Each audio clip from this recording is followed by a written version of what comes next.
Jagan priorities వేరు, Chandrababu priorities వేరు. జగన్ సంక్షేమం అనేటటువంటిది ఇంటికి చేరుతుంది. అది ఉచితం అనేది ఉత్తి మాట. సంక్షేమం అంటే ఒక బిడ్డని చదివించాలంటే బోలెడంత ఖర్చు. అది భరించలేక ఆ బిడ్డల్ని తీసుకెళ్ళి కూలీలుగా, గుమస్తాలుగా ఉంచేటటువంటి మధ్యతరగతి, దిగువ మధ్యతరగతి, లేదంటే కనుక పేదలకు సంబంధించినటువంటి కుటుంబాలకి కొంత ఆసరా, కేవలం కొంత ఆసరా ఇస్తే, అది విద్యా దీవెన లేకపోతే అమ్మఒడ లాంటిది ఇస్తే కొంతవరకు వాళ్ళకి వెసులుబాటు వస్తే మిగతా ఖర్చు వాళ్ళు పెట్టుకుని చదివించుకుంటారు అన్నటువంటిది. అదే విధానానికి సంబంధించి చంద్రబాబు గారు ముగ్గురికి ఇస్తాను, ఎంత నలుగురున్నా ఇస్తాను అన్నటువంటి చెప్పుకొచ్చారు.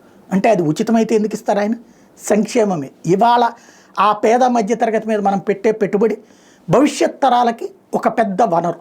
ఈ దేశంలో అట్లా చదువుకోబట్టినే కదా, విదేశాలకు వెళ్ళబట్టినే కదా ఇవాళ కోట్ల రూపాయలు అక్కడ సంపాదించుకుంటే వాళ్ళు ఇక్కడికి డబ్బులు పంపిస్తుంటే విదేశీ మారక ద్రవ్యం వస్తుంది. అట్లాగే వాళ్ళ కుటుంబాలు వెల్ సెటిల్డ్ అవుతేనే కదా పన్నులు లభిస్తున్నాయి మనకి. కాబట్టి ఇవాళ పెట్టే పెట్టుబడి రేపు పొద్దున ప్రయోజనం అనేటటువంటి దాన్నే సంక్షేమం అంటారు. ఉచితం అంటే నువ్వు తిని కూర్చో, బియ్యం తీసుకో తిని కూర్చో, కూరలు తీసుకో తిని కూర్చో అనేది ఉచితం. ఉచితం వేరు, సంక్షేమం వేరు. ఇది జగన్ పాలసీ. అదే సందర్భంలో చంద్రబాబు గారి ఫార్ములా ఎట్లా ఉంటుంది? మనం ఒక సంస్థని సృష్టించాలి, ఒక వ్యవస్థని సృష్టించాలి, అక్కడ ఆటోమేటిక్గా దానికి అదే ప్రొడ్యూస్ చేసుకుంటుంది. లైక్ హైదరాబాద్లో సైబరాబాద్ సృష్టిస్తే వాళ్ళే వ్యాపారాలు, వాళ్ళే ఉద్యోగాలు ఇచ్చుకుంటారు, వాళ్ళే అక్కడి నుంచి దాని మీద ఆధారపడే వాళ్ళు వస్తారు. ఇది ఒక సిస్టమ్.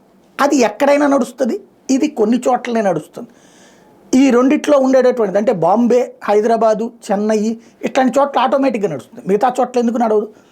ఇది కాబట్టి ఇద్దరు విధానాల్లో డిఫరెన్స్ ఉంది. అంతే తప్పించి ఆలోచన ఇద్దరు కూడా ప్రజలకి మంచి చేయాలన్నది. ఒక్కొక్కళ్ళు ఒక్కొక్క తీరులో ఉంటారు. ఇక ఈ సుత్తంతా ఎందుకు చెప్తున్నారు అని వెంటనే గబక్కన కోపం వచ్చే వాళ్ళకి మాట వస్తుంది.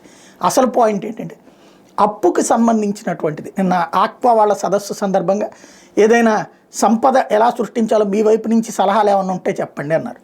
సంపద సృష్టికర్త నేను, సంపద సృష్టి నేను అని చెప్పినటువంటి ఆయన తను సంపద సృష్టి అడగడం ఏంటి అన్న గురించి మాట్లాడు. ఎందుకంటే ఎప్పటికప్పుడు అప్డేట్ అవుతూ ఉండాలి, సలహాలు తీసుకుంటూ ఉండాలి, తప్పులేదు. అయితే అప్పు ఎక్కడా పుట్టట్లేదు తీసుకుందామన్నా అని చెప్పి ఇది మాత్రం అబద్ధం. ఎందుకంటే అమరావతి కోసం అప్పులు ఎంత పుట్టినాయి? 50,000 కోట్లు పుట్టినాయి. జగన్కి 45,000 కోట్లు పుట్టడానికి నానా తెప్పలు పడాల్సి వచ్చింది. ఓ రకంగా పచ్చి నాటు భాషలో చెప్పాలి, నానా సంఖ్యలో నాకాల్సి వచ్చింది. అలాంటి ఏది రకరకాల కార్పొరేషన్లు పెట్టి, అది పెట్టి, ఇది పెట్టి, ఆ తాకట్టు పెట్టి, ఈ తాకట్టు పెట్టి తీసుకోవచ్చు. ఇక్కడ సింపుల్గా అమరావతిని చూపెట్టినే ఇప్పటికీ 50,000 కోట్ల రూపాయలు, 55,000 కోట్ల అప్పు. అవి కాకుండా ఇంకా ఎన్ని అప్పులు నడుస్తున్నాయి రాష్ట్రానికి. ప్రతి మంగళవారం పూట్ల అప్పు తీసుకుంటూనే ఉన్నారు కదా.